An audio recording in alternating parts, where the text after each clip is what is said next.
Maligayang pagbisita at pagbabalik po sa ating munting channel. Narito na po, ang karugtong ng ating istorya. Ika-407 na kabanata. Ang nararamdaman ng mga dalagita. Bakit ako magsisinungaling sa'yo? Malamig na sabi ni Alex.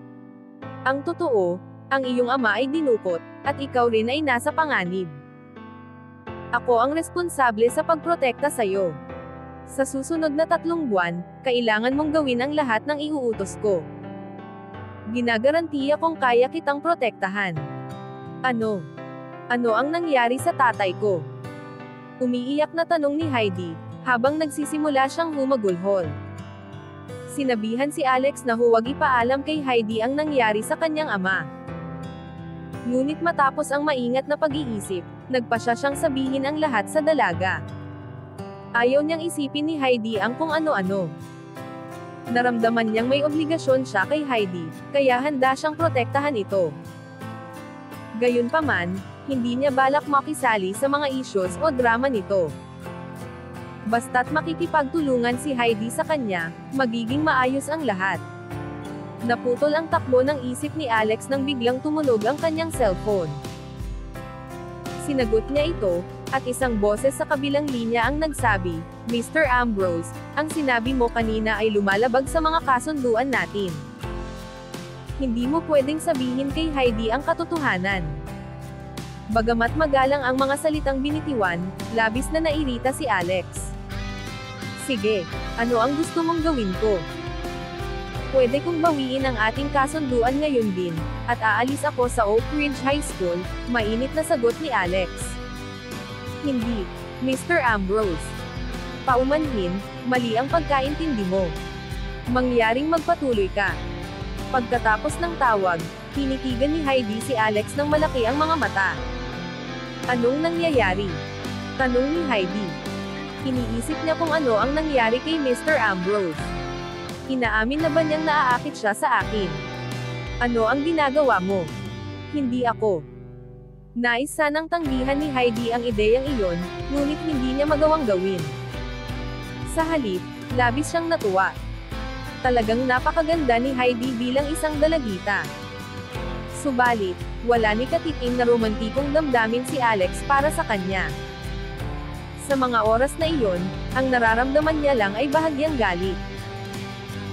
Malinaw sa kanya na ang mga taong kanyang pinagtatrabahuhan ay naglagay ng nakatagong recording device kay Heidi at minamanmanan ang lahat ng usapan nila. Kumbinsido si Alex na tama ang kanyang hinala. Paano pa ba nila nalaman agad ang kanilang pinag-usapan ni Heidi kung hindi nila narinig ang kanilang usapan? Pagkatapos niyang tapusin ang tawag, sinuri ni Alex ang katawan ni Heidi para sa monitoring device. Habang hinahanap ito, naisip niya kung gaano kalaking pagkakamali ang hindi pagsasabi ng totoo kay Heidi. Siguradong magdudulot ng problema ang pagsisinungaling sa kanya.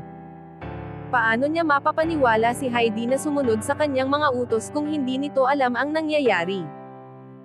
At paano niya maipapaliwanag ang ginagawa niya sa ibang tao? Gawin mo lang ang tungkulin mo, sinabi niya sa sarili. Huwag mo nang intindihin ang iba. Nakatayo si Heidi sa harapan ni Alex, namumula ang pisngi at puno ng paghanga ang mga mata. Hindi siya makapaniwala kung gaano ito kaguwapo. Samantala, patuloy na hinalughog ni Alex ang katawan niya nang walang emosyon. Pagkalipas ng ilang segundo, may natagpuan siya. Agad niyang inabot ang kwintas na nakasabit sa leeg ni Heidi, hinila ito, at saka malakas na ibinagsak sa sahig. Biglang huminto sa paggana ang monitoring device. Nang hilahin ni Alex ang kwintas, ang unang instinct ni Heidi ay umiwas, pero napakabilis ng kilos ni Alex kaya hindi niya ito naagapan. Napahinto si Heidi sa gulat, mabilis ang tibok ng puso, at tumanggi siyang tumingin kay Alex. Sabihin mo sa akin kung paano nakidnap ang tatay ko. Sino ang dumukot sa kanya? Mariing tanong ni Heidi, habang iniiwas pa rin ang tingin kay Alex. Alam niyang nasa nangunguna sa makabagong pananaliksik sa biotechnology ang kanyang ama. Pero hindi niya alam kung may kaugnayan iyon sa kakaibang kilos nito nitong mga nakaraang araw. Desperado siyang malaman kung ano ang nangyari. Umiling si Alex. Ni siya mismo ay hindi lubos na sigurado sa sagot. Ngunit nag-aalala rin siya kung ano ang dapat niyang sabihin kay Heidi. Ang tanging alam niya ay naroon siya upang protektahan ito. Pakiramdam niya, hindi niya kailangang malaman pa ang iba. Tumingin si Heidi sa kwintas na nasa sahig. Bagong-bago pa ito, at naalala niyang galing ito sa tiyahin niya na ibinigay mula sa laboratorio ng kanyang ama.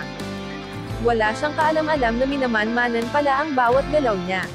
Bumalik ka na sa klase mo, mahigpit na utos ni Alex. Sige, sagot ni Heidi matapos huminga ng malalim. Masaya siyang bumalik na lamang sa klase at tigilan ang pag-iisip tungkol sa lahat ng nangyayari. Sa labas ng pinto ng klase 6, naghihintay si Billy para sa susunod niyang hakbang ng pagre-rebelde.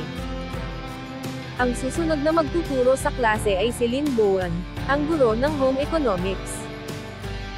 Pagdating ni Lynn sa pintuan ng silid-aralan, nakita niya ang ilang mga guro na naroon, kabilang na si Billy, ang direktor ng pagtuturo. Mababa ang tingin ni Lynn kay Billy. Minsan na silang nagkasama sa isang gabi, at umasa siyang may kasunod pa iyon, ngunit tinanggihan siya nito. Di nagtagal, nalaman niyang si Billy ay isang babaero. Matapos ang gabing iyon, nagdahilan si Billy na lasing siya at pinagsisihan ang nangyari. Ngunit hindi makalimutan ni Lynn ang gabing iyon. Tumango siya kay Billy at sa iba pang mga guro bilang tanda ng paggalang habang dumadaan sa kanila.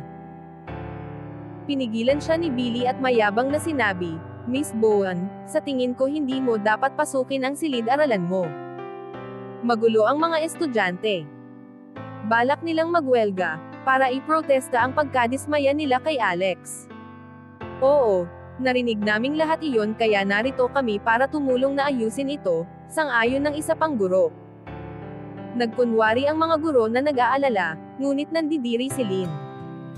Alam niyang naroon lang sina Billy at ang iba pa para libangin ang kanilang mga sarili.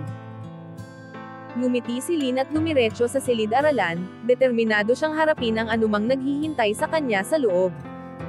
Teka lang. Siguradong magkakagulo na agad. Ano kaya ang mangyayari kay Alex pagkatapos nito? Sabi ni Leonard. Hindi niya gusto si Alex at natutuwa siya sa drama. Kinamumuhian ko si Alex, sabi ni Billy. Hindi ko maintindihan kung paano siya nakakuha ng trabaho rito. Siguradong kilala niya ang isang tao sa school board.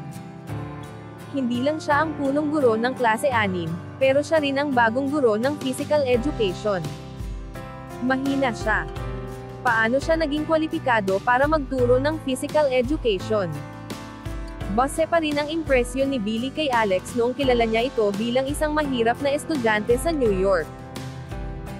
Wala siyang kaalam-alam na ang kahabag-habag na sitwasyon ni Alex ay ipinasya ng kanyang pamilya bilang bahagi ng pagsasanay sa kahirapan. Ipinapalagay ni Billy na mas magaling siya kay Alex sa lahat ng aspeto. Hanggang dito na lang po muna. Maraming salamat po sa pakikinig. Pwede po bang humingi ng subscribe bilang pagsuporta sa ating munting channel? Hanggang sa susunod po muli. Stay safe and God bless.